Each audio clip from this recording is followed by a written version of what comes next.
Hello, viewers. The present topic is about personality development and how to improve our personality. First of all, let us have a clarity about the concept of personality. Personality will have two dimensions, outer and inner. The outer dimension is, for example, suppose a person, a man looks very handsome, beautiful, and very nice, attractive, physical charm. We say that his personality has a very good personality.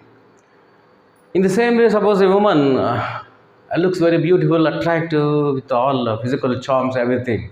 We say that she has a very good personality, nice personality, attractive personality. So this is nothing but an outer dimension, whereas inner dimension actually is the personality.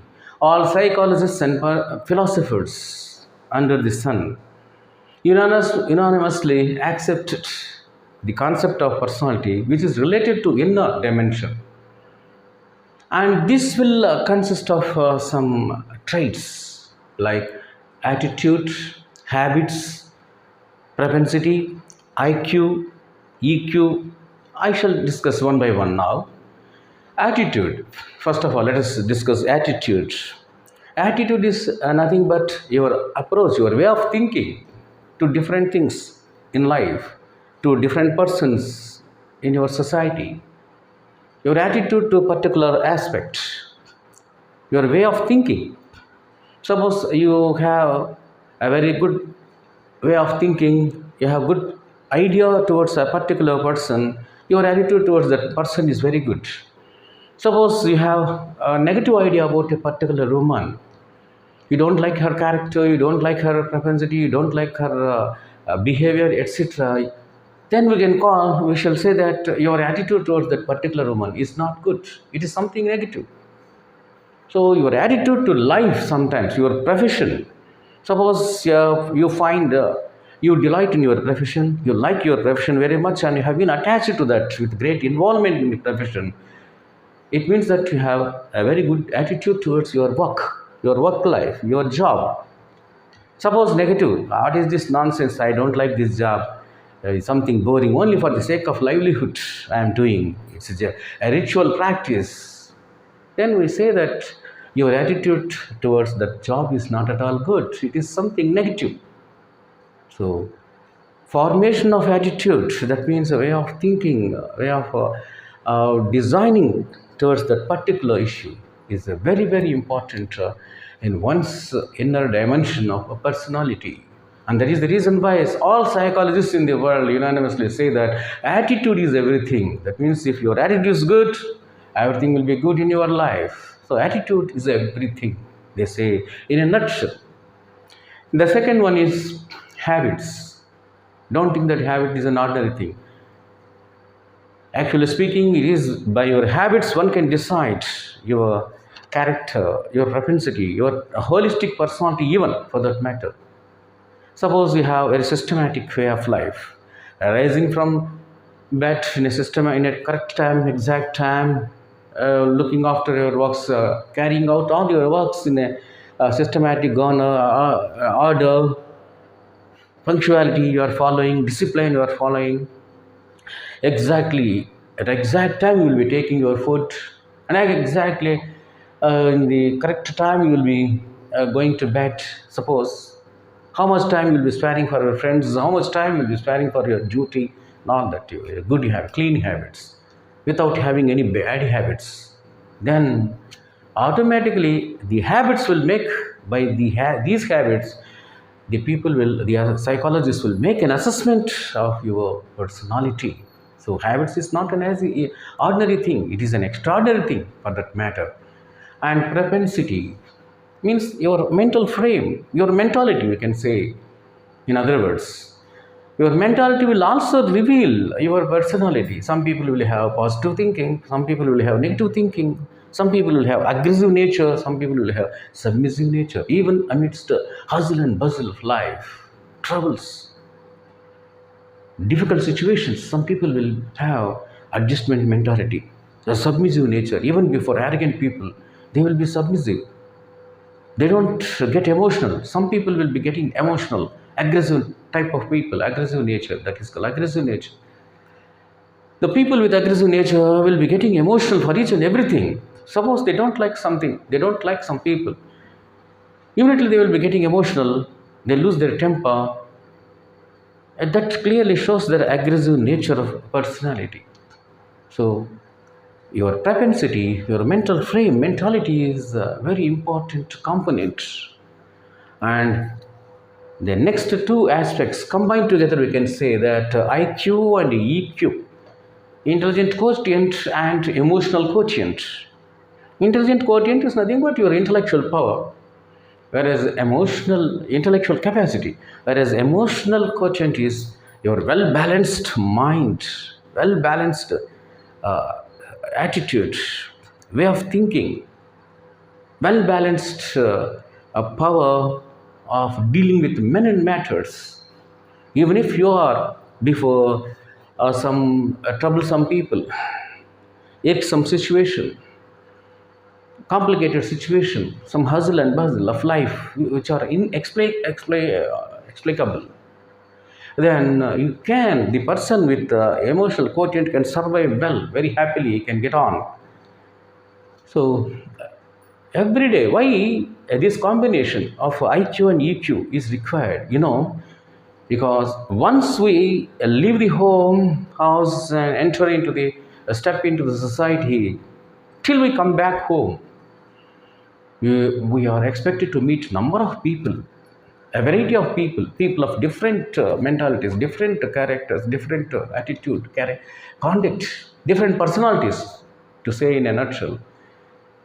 Some are aggressive, some are submissive, some are very good, some are gentle, some are cunning, some are hypocritical, some are even poisonous. Some people will be very friendly outwardly, pretending to be very good, and they will be resorting to backbiting too. So, facing the music there, amidst these people, a variety of people, we have to come back home only when you have this combination of IQ and EQ. And that is the reason why in Gayatri mantra says, the very central idea of the Gayatri mantra is that, oh God has just blessed me with intelligence, radiance of intellectual radiance, and this quotient, emotional quotient, how to forge ahead in life. You just bless me with that quality. I know how to forge ahead, how to face the music, how to forge ahead in our life. You give me that one. That is the main point in that forte in that Gayatri mantra. So that kind of emotional equilibrium and intellectual quotient that is required for a life, how to go ahead, how to forge ahead in life is required. And these are the qualities that will be tested in interview also. Now we shall discuss what is the interview, why interview, and what are the things that are tested in the interview. At the time of interview, what is expected of a candidate? Suppose you have attended one interview for the post a lecturer or officer or manager, whatsoever it is. Your communication skill will be tested, your way of expression, how you deal with men and matters. What is your intellectual quotient? How much intellectual capacity that you have, apart from the subject, the discipline that you have studied. That is quite common. Testing your subject knowledge is quite common. Apart from that, your communication skill, beautiful way of speaking, and analysis. What kind of analysis, analytical thinking that you have got, and above all, this combination of IQ and EQ. How much emotional quotient, a well balanced mind that you have possessed. And deliberately, because of that only, deliberately they will be instigating you also by putting some wrong questions, some irrelevant questions, the most difficult questions. Automatically the intellectual man, see, these are two poles, IQ and EQ. A very intellectual person will always be emotional, angry, because his intellect doesn't accept any foolishness. anything wrong. He doesn't accept. That is why an intellectual person will always get angry. He is always emotional. So here, at the time of interview, whether you have this combination, IQ and EQ, are there or not, whether the combination is there or not, that they will be testing always. Because of that, deliberately they will be putting some wrong questions, some difficult questions. Sometimes in IAS interviews, they will be putting some questions related to vulgarity also. Apparently vulgar, but anyway, the purpose is good only to test their emotional balance, how much EQ that the student has possessed. So these personality traits will be very clearly reflected, and they will be extracted at the time of interview. And the next one is man of a good personality. A man of good personality. Who will be the man of good personality? In philosophy and also in psychology, a man of good personality will have two qualities, that is serenity and tranquility. Before that, I have given you the combination of IQ and EQ and its power on the personal influence on the personality. And now here I will say another combination, that is the serenity and tranquility, prasantata and nishalata, you can say. How much serenity of mind, peace in your mind, how much tranquility is there in your mind, whether they are really well balanced or not. Adi Shankaracharya, Advaitic philosopher, he says in a beautiful sloka, Satsangatve nisangatvam, nisangatve nirmohatvam, nirmohatve nishalatattvam, nishalatattve jivan muktihi. This central idea of this is, if you have a very good association, so here the solution is, they are giving the solution. Good association, friendship you must develop. You must cultivate beautiful association with very good intellectuals, with great personalities. And the second one is, you have to maintain not only that good friendship, but at the same time good meditation. What is meditation? Meditation is nothing but dwelling into something which is very sublime, divine, so that there will be purgation of all emotions, all negative thoughts, negative emotions, and mind will be purified. So this association and meditation, as Shankaracharya said, will pave the route for formation of a very good personality. And that man, a man of good personality, will make miracles. He can achieve everything in the world. So this is the introductory level about personality and how we can develop it, the personality. How we can develop the personality. How we can shrine the different traits of personality. We shall discuss in our second part of the topic.